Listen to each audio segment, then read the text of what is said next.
Well, in his last dying breath before leaving office, President Biden has given Ukraine authorization to start using long-range weapons to attack Russia. The timing of all of this is very interesting, according to the New York Times, and then confirmed by the Wall Street Journal that, yes, this is in fact the case. And just a short time ago, the son of George Soros posted on X, "This is great news," that President Biden has for the first time authorized Ukrainian forces to use Western-made long-range weapons to strike inside Russia. Well, Putin has responded, and our next guest is the former UN weapons inspector, former U.S. Marine Scott Ritter, who posted on Telegram just a short time ago that this is an existential threat to Russia and really a pivotal moment in this war, and we wanted to invite Scott on to provide some analysis. Scott, great to see you.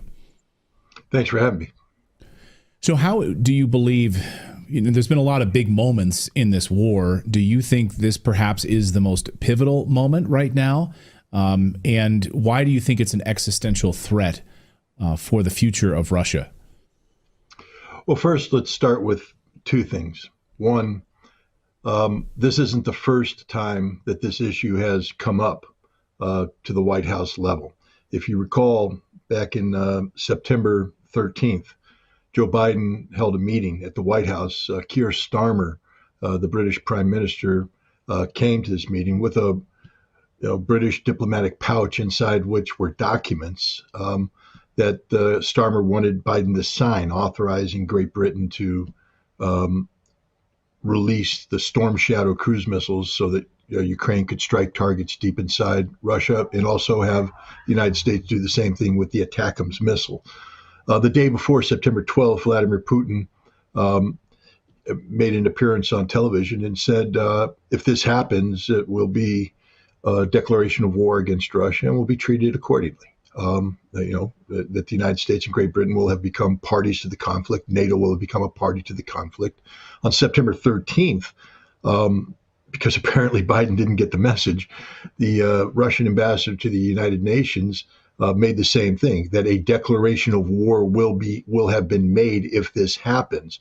The Russian ambassador to the United States, Anatoly Antonov, was called by people close to the Biden administration, no longer in government, but still talking, saying, is this true? And Antonov said, yes. Not only that, the United States will not be able to hide behind the Atlantic Ocean, that this war will go nuclear and the targets will include the United States. And at that point in time, Joe Biden backed off.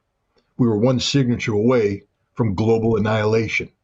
The reason why I bring this up is nothing has changed in the Russian calculus. Nothing has changed.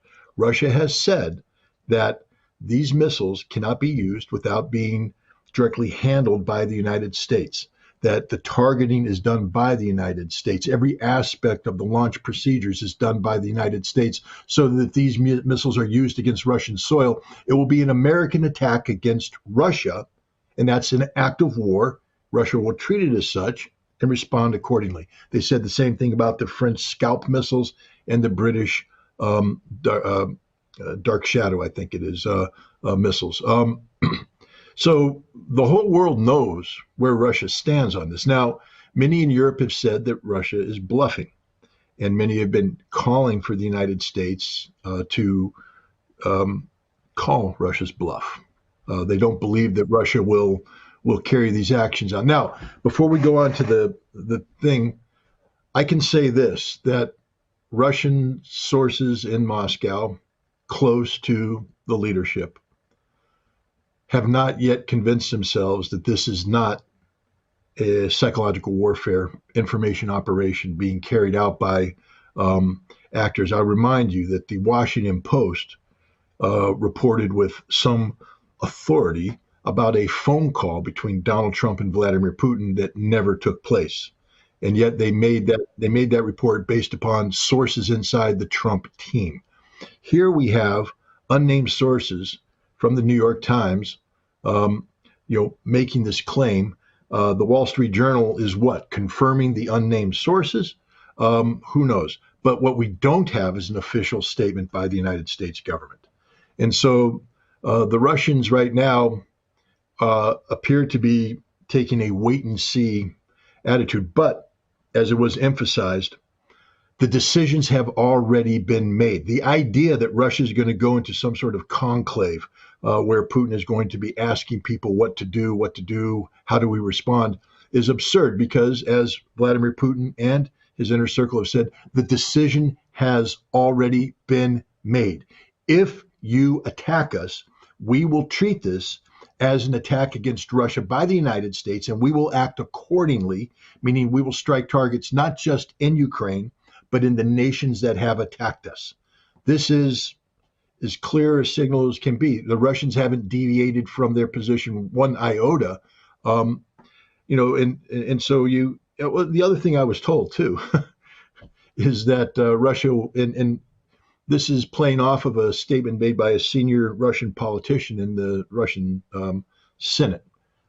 He said that Russia will use weapons that have never been seen before, and these weapons will have a catastrophic effect on Kiev, on Ukraine. Basically, it will depopulate Kiev and make Ukraine non-functional as a modern nation state. Now, there's some speculation as to what these weapons are. They're not nuclear. The belief is that they are some sort of massive fuel air explosive / EMP weapon, electromagnetic pulse weapon that will flatten Kiev and take out all electronics.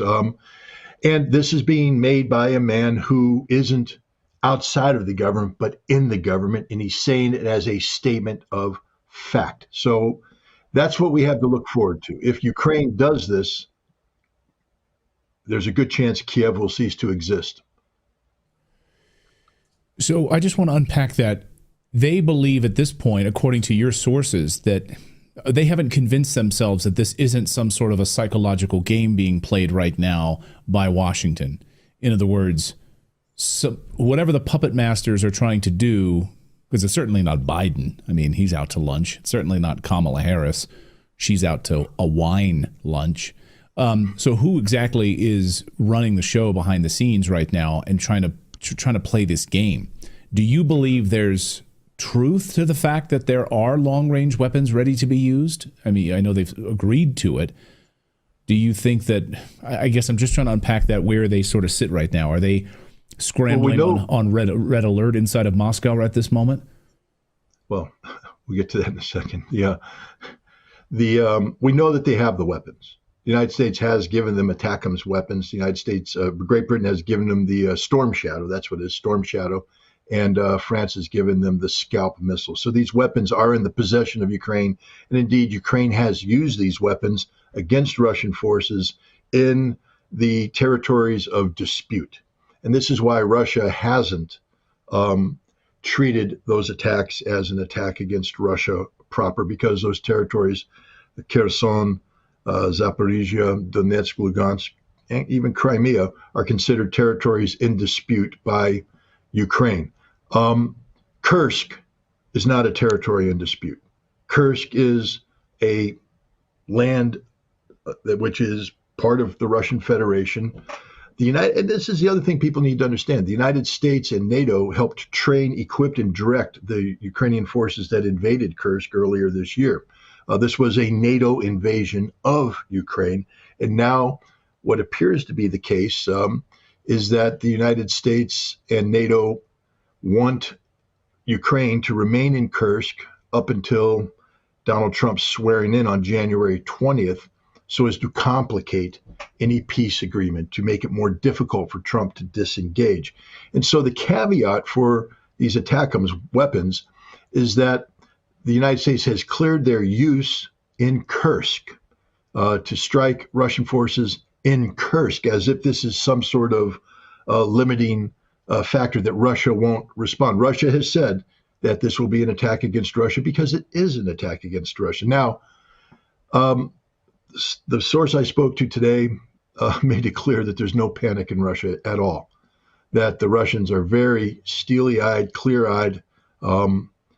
They know what needs to be done. They're ready to do what needs to be done, but they're not going to jump the gun until either Ukraine actually attacks them or they get an official statement from the White House that says this is what we're doing.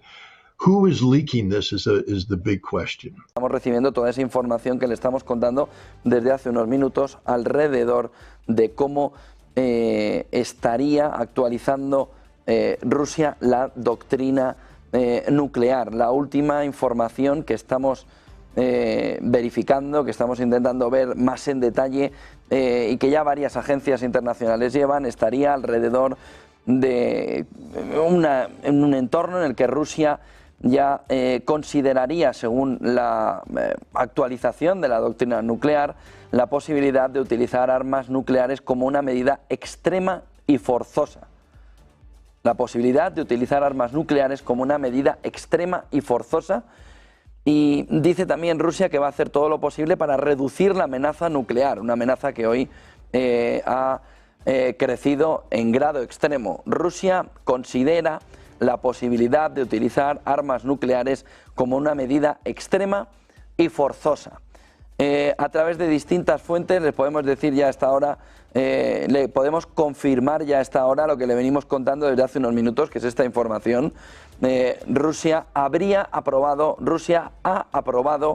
las bases de esa nueva política de disuasión nuclear. Le podemos confirmar ya que la noticia que se va moviendo en agencias internacionales por distintas fuentes nos van apuntando que es tal cual lo que les estamos contando, alrededor de una aprobación ya del cambio de la doctrina nuclear. Lo van a empezar a ver en un montón de sitios, se lo hemos contado unos minutos antes, por eso mientras yo le iba contando estaba pendiente también de intentar y de buscar la confirmación de más sitios del que ya teníamos.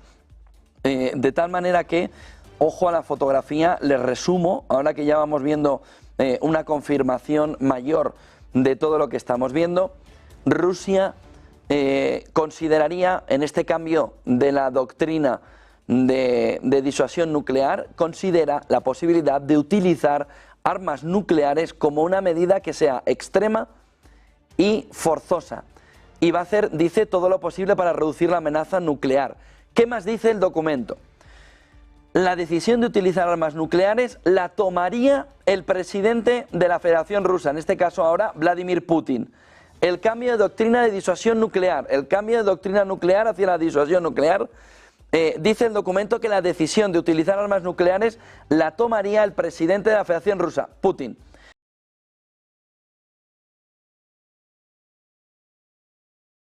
Sonaban esas alertas del terror sobre Tel Aviv y los asentamientos del centro de Israel. El mapa de alertas se dibujaba completamente en rojo.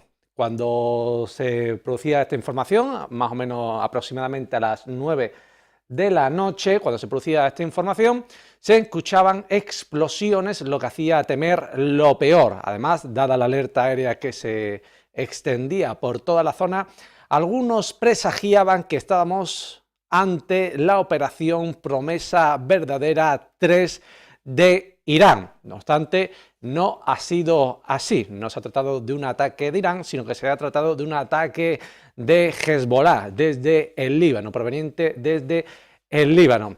Hay muchas imágenes al respecto de la destrucción provocada por el ataque con misiles provenientes desde el Líbano. No obstante, vamos a intentar ponerlos todas, pero cuidado, porque ya sabemos que en cuanto ponemos algunas imágenes